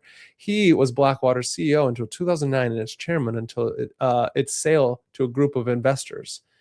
Who are the investors? We may never know. Here we are. And so people still close the bathroom stall when you go into the toilet. You still close the shower curtain. We still do lots of things that we expect to have a privacy, but yet people with a regular phone put it on their nightstand, surprised that the microphone is listening. I've had so many people I've talked to about, they said, I was talking to my wife about needing a new mattress in our bedroom. The next day they're getting advertising for mattresses, which means something that happens to us all the time. Our phones are listening to us at all times. They never shut off. They're sending data to your carrier every few minutes, if not every 30 to 40 seconds. It's like, or every 4 minutes. It's some crazy fucking statistic like that. Means the camera or the phone was listening to them in their bedroom, with all the follow-on conclusions to be drawn from that. Yeah, given what happens in healthy bedrooms, so what happens to those recordings? Well, we've been doing a study following our device, a Google Mobile Services phone, any Android running Google Mobile Services, which is all of them, or an iPhone. And at about 3 a.m., we're seeing a spike of data leaving the phone, 50 megabytes. That is basically that phone dialing home to the mothership, exporting all of your goings on. All your pillow talk is going to Pillow talk, whatever. Right. It's so interesting enough. Yeah. Nothing is safe. Nothing is sacred. That's why we must bring back everything is safe. Everything is sacred. That's because at the end of the exactly day, it. like if that is somebody's whole existence is to have control of people, like that is the most absurd and ridiculous, stupid existence I've ever heard of. You know what I mean? Like I do. there's so many beautiful things to live for in this world. And that's where it's like they want you to feel like you are trapped. They want you to feel like you are small. They want you to feel like you are potentially under a threat. Like that is their whole intention. Because if they can get you to fear, they can take your soul. Yeah. You know, if they can get you to fear, they can have you as their own, right? They can drain you of your energy. So that's where, you know, if we do talk about like a prison planet concept, like that is what their intention is. And so if they're even that smart, you know what I mean? Like, I don't even know. Like, there might be some that are that smart, perhaps, and maybe they're living in tunnels for millions of years, just gathering our energy. But I do think, and I strongly believe that if we can maintain our sacredness of our life and that connection to the divine spark that we have, none of this can really affect us. And I'm not being ignorant of like stuff happening. I'm being realistic about what I could do with my existence. And it's not to give it to things that, like these people, what a worthless human. You know, these like people that are just trying to buy elections, these people that like lose sleep over people talking shit because they're not taking their, you know, their medicines or whatever it is. So it is a messed up time, but I think, you know, keep it sacred. Yeah, keep it sacred, messed up time. A little bit I agree with all those points. Little palate cleanser for everyone out there. This is the hilarious Kurt Metzger and Duncan Trussell. And they're going to show us this phenomena known as the fascist bounce from their first episode of the Mystery Boys, talking about that guy, the fucking Palantir, one of the lead guys with Peter Thiel, Alex Karp. So here we go. Let's play this one. This is hilarious. Everyone's attacking this great man. When we began talking, annoying each other 10 years ago, hopefully I'm annoying you as much as 10 years ago, or more. When I made every decision counts your making. Explain to you, dude. Building products, no one enterprise. What am I? I had a couple claws. What? I've been there. He's riding the fucking wave. It's coming though. Oh, I've taken every kind of children's Flintstones, such as that ain't just not. Look at that. Now he is high as fuck. Let's fucking go. And let's go back to the original Alex Karp. Annoying each other 10 years ago. I mean, it said problem with a chair. We kept it together better. You are being volted with so much electricity. Look at him just tweaking. It's like, yeah. That's hilarious. Yeah, that's good. That's good. So, you know, yeah, just too much microdosing, too high, too much microdosing, too many too drugs. much Like, amphetamines. they just gotta, right. I mean, actually, if you think about it, that does make sense why they can't just like sit and chill out and enjoy life. Yeah. Because they're just high all the fucking time. Yeah, high on every kind of nebulizer and upper that you can get because of the kind of work life that they have slightly chosen themselves to maintain billion dollar companies. Yeah, it's fascinating. It doesn't make it right, doesn't make it okay, but these guys, they think they know what's going on, and they think they have a tap into what the Antichrist is, which is this bad thing that is trying to take down AI.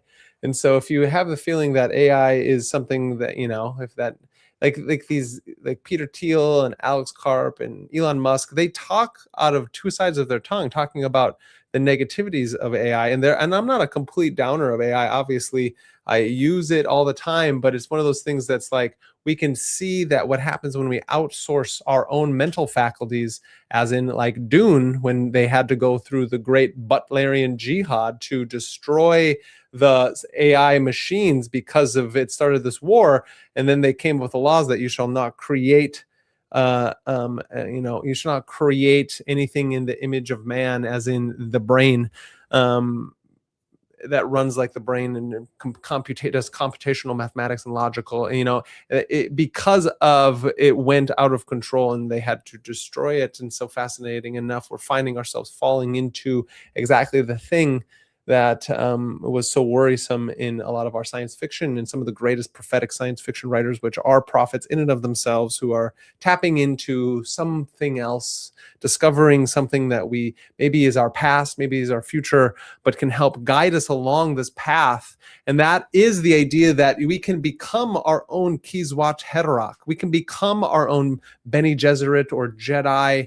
The idea is being able to tap into your imagination by using your willpower, training the body and mind and your soul in such a way that it interacts with all of reality completely, being able to control the body to such a T, being able to lock in the mental states. Then you can basically become your own superhero, it seems like, right? Yeah, that's pretty much like what I've been talking about this whole time, is exactly that. Like there's a level where it's like, let's let this be a training ground, right? Like, let's let this be a training ground where we're just like, all right, here's the situation. Like, I don't know, why not, right? Why not let it be a training ground to like strengthen you, right? Like if some shit's going down, like, what are you going to do? Like, what is your, like, I don't know. I think it's important. I think it's important to just like never be like, oh, it's happening. Yeah. Right. Yeah. Like go through the mental processing of it is happening. Right. And all the scenarios. Right. Because again, it's like these people, they're trying to take all the water and do all these things. Like, I don't know. It's an interesting concept for them to steal all the water from humans and then think that they are going to be the ones that survive some catastrophic event. Yeah. It's and that, and is that because they have like a disconnect from what is like the divine spark of life and karma, and like why do they think that they are above the karmic cycle? Did like some soothsayer tell them that? Like if you chop off like 1,000,000 chickens' heads and you throw them in this pit and you do this dance and you swim, like you'll have eternal life and you'll not, like, why? What's even the point? Yeah, I don't know what it means when people have so much power that they can influence all kinds of, it's such a fascinating, and then you get the motif of the Tower card, or like the which is really important to the Tower of Babel.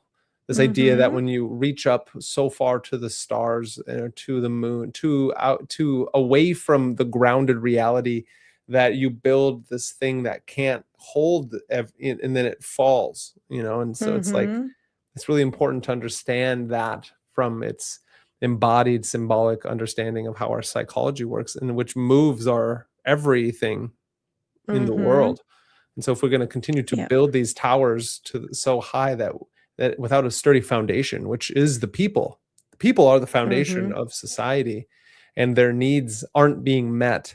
And so it's such a fascinating thing that when there is such a disconnect between your representatives that are supposedly the ones that we, technically it's probably anybody who's a representative or in a political power is somewhat of a psychopath, no matter what they are, or some kind of egocentric narcissist, or, not all, but I think it takes somebody who can tread that line, because if you're good or bad, you have to warrior fights warrior type of mentality. You know what I mean? Well, I think there is I think there is karma at play, right? So somebody who sets out on a path to change something or to do something can be corrupted, right? And like if it's coming easy, it's probably corruption. You know what I mean? Like if you're getting into the position where it's like, oh, you could actually make $1 million as a senator instead of, $170,000, and it's wild how there are those cliques, right? And there is a lot of pressure from like groups and money people. Like we've all been in those situations where you're around like the money people, or like the certain type of person who's like, oh my gosh, you're not doing the thing. Yeah. You're not wearing the clothes. Like, are you sure you belong here? Right? It's like you're the odd one, even though like you're the only sane one. So it's like, I do think like politicians can maintain their integrity if they have the nerve and the strength to be an oddball, to be the one that doesn't, to be the weirdo. If you can be a weirdo, you can succeed at anything. right? Because you've already established the fact that like, well, nobody actually likes me. So I've kind of gotten over that fact. And now that I know that nobody likes me, it doesn't matter if people do like me or don't like me, because I'm just going to assume people aren't going to like me and I'm just going to continue onward.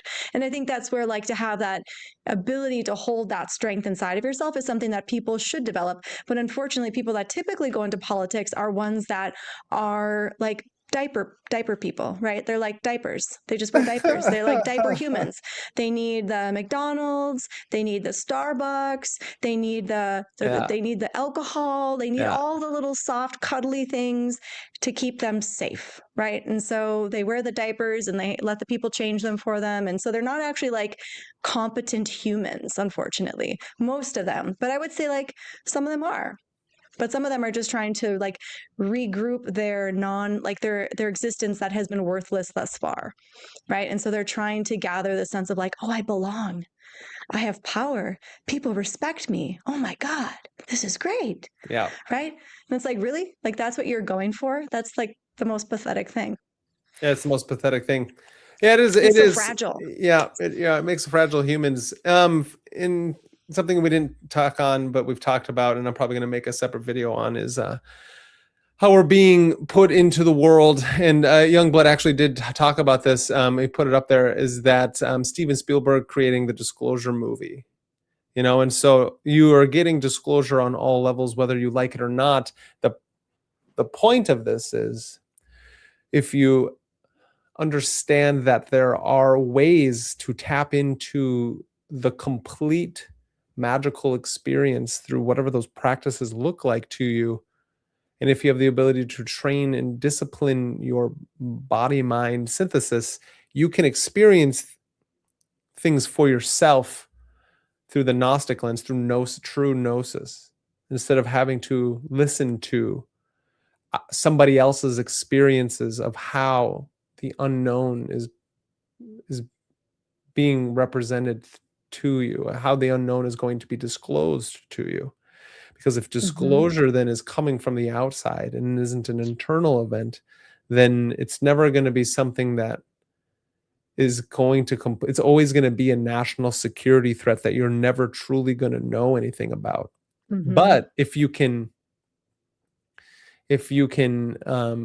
go through the internal experience of it's not the problem with the language of some of this stuff is that it's like there is no such thing as a purely just internal experience only, especially when you're in these realms of experiencing the magical and mystical things. It becomes a full experience of you witnessing an unveiling of something, some kind of truth to you. And so it's like what we keep hitting on is that in the day and age of chaos, as being men and women, whoever we are, is that we must have our own level of gnosis, our own level of experience, and not be told by anybody else. We here are just here to help guide us and just be friends and a community to know that you're not alone in these things, and that you don't have to take your examples for how a disclosure event, some of the biggest things in human consciousness, is now being paraded around on a corporate technocratic level. And it's going to be spoon-fed to you like alien disclosure and AI, the age of AI, are separate events. I don't believe they are. These seem to be the same event from two different aspects. And when AI reaches AGI, and it has which some say it already has, and if aliens have been around for ever, and then what are aliens? Are they just us from the past or from a future? Or, why does it have to be outside the planet in? What do civilizations look like through time as human civilization rises and falls? These are questions. And then once we finally turn our questions from what are these things to what is it all, is when we truly start to ask real questions, instead of worrying about what races there are of aliens, worrying about, like all these things. We can truly have a real experience of our being in the world instead of a manufactured experience. Right. Yeah. And I think that's what we always just have to be aware of, is like they are trying to manufacture your reality. But then again, it always comes back to like, how long have they been doing this, right? And Yeah. is this just part of your life's journey That's exactly to it. recognize the simulations, because at the end of the day, your soul is your soul, right? And that's all you actually have. That's all you have. That's all you have are your decisions and your choices. That's all you ever have to live with. And if people are going to do shit things, that doesn't mean we have to do shit things. Because it is like at the end they're making horrible choices. It's such a what a crazy existence that some people choose to live. Yeah. And like think they're getting ahead. I just like I'm never going to understand that, and I hope I never will, and I never want to. No, I agree. Youngblood, they haven't realized yet that man and woman is the microcosm. Every man and every woman is a star. They have lived too much on the ground or too much reaching beyond their grasp instead of uniting heaven and earth. Disharmony. Yeah, thank Youngblood. True. Yeah, Yep. true. Love that. And Yep, good evening that. to you, Conjure Up. Thank you for joining us this evening. World War One, I think a lot of this World War One, fascinating enough, has got a lot of crazy shit that is going on. We just did a lot of research on that, didn't we? We did. Recently? Yeah, we listened to The Economist on Tucker Carlson, and I do highly think a lot of people should go out there and listen to that talk. And they started off with the Lusitania ship, and how that ship basically was what brought in America into World War One, as the Brits were basically trying to help goad. It was a psyop. It was a false flag event that this guy breaks it down. And and these things are continually popping up, which I get why then when we haven't done a lot of the work, why we are led by our emotions to then be outraged for things. Thus, we're going to then push for these great wars, because in every great war, there's a great consolidation. Thus, this movement from Iran into China, and why we're like why Kevin O'Leary, that Tucker Carlson interviewed, why in that talk, why he was talking about we must fight China on AI. If they don't do it, they've already got this massive surveillance system up, and they've got AI things. Like, we need to do it first, otherwise they'll do it. So fuck all the rest of it, Yeah. That's what it takes to build an empire. It's what it takes to build a legacy, he says. And it's just getting crazier and crazier. I completely agree. Thank you, everybody, for this fine evening we've gone through. And we're going to continue to talk about and show and play. And just so we know that that these things are happening, and what to do about it, because it's happening no matter what we say. Pandora has been slipped out of the box. The genie is out of the lamp, and now it's time to deal with forces that are so unknown yet so ancient and old that if we can see it from the magical worldview, the mystical perspective, through the legends and lore, the mythologies and the magic and the philosophies of the ancients, then we have a better roadmap of understanding what to do in the vast ocean of chaos of the unknown. And we don't have to be scared. And like the hermit, as he guides his flock and walks through the darkness with the lamp, with the light, we can light our own way with real gnosis, whatever that looks like to you. Kaiva Rose, thank you for joining me. Tell them where they can find you. Thank you. This has been a lovely evening in chat. I appreciate it. You can find me at Kaiva Rose on Instagram, Facebook, YouTube, and I post weekly videos of the aspects happening this week. And then, you can contact me to get a reading as well. I do personal readings. I do traditional astrology, so we can look at your natal chart, but also predictive techniques as well. Yes, thank you. She's brilliant. She's written 2 books of 3. It's a great trilogy called Rue Odyssey. So also go check out Rue Odyssey as well. She's brilliant in all ways. 11 Kaiva Rose 33 is where you can go and get a reading, find her books, see all the things that she does. It's brilliant. Thank you, everybody. You have been great. We're a community, and we're growing, and we're building, and we're going to continue, because nothing can stop us now. We completely are so grateful. Thank you, Youngblood. Thank you, Agathasia. Thank you, Conjure Up, and everyone else who has been listening. Yes, very smart. She's very pretty. I completely agree. And we must look out for each other in this fine day. Again, in the age of AI and the UAP disclosure and the techno-oligarchic parasitic class control, please make sure that you subscribe, like, and share, and follow those individuals who are also speaking truth in an age of lies, because there are people out there who are peering into the mystical, the magical, as well as the philosophical, as well as the geopolitical, as well as the trying to help guide us out of the rat race, out of the cave, and out of the panopticonic control grid system.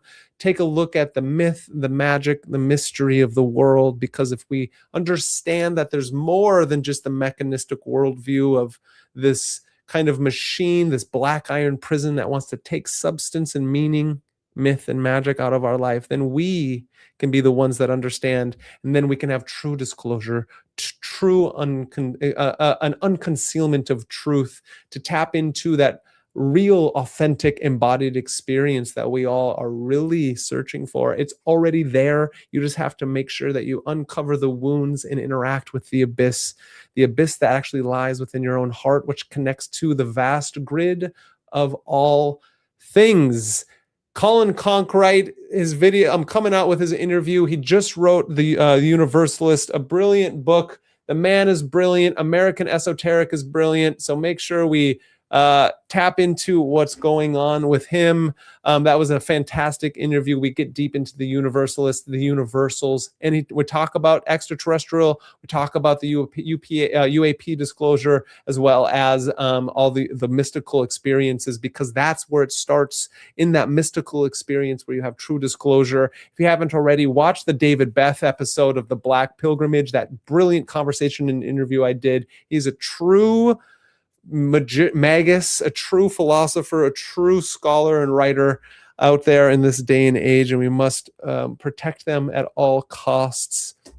Lon Milo's interview is going to be coming out. His books are great. I do, as much as I may disagree with the OTO and some of these things, I think that his writing is brilliant. I will be interviewing Alan Chapman, also a brilliant man. I interviewed Angel Miller. Supernatural Woman in the Male Initiate definitely should be in everyone's library. I love that book. That man is brilliant, and he's a guiding light in this strange occult community.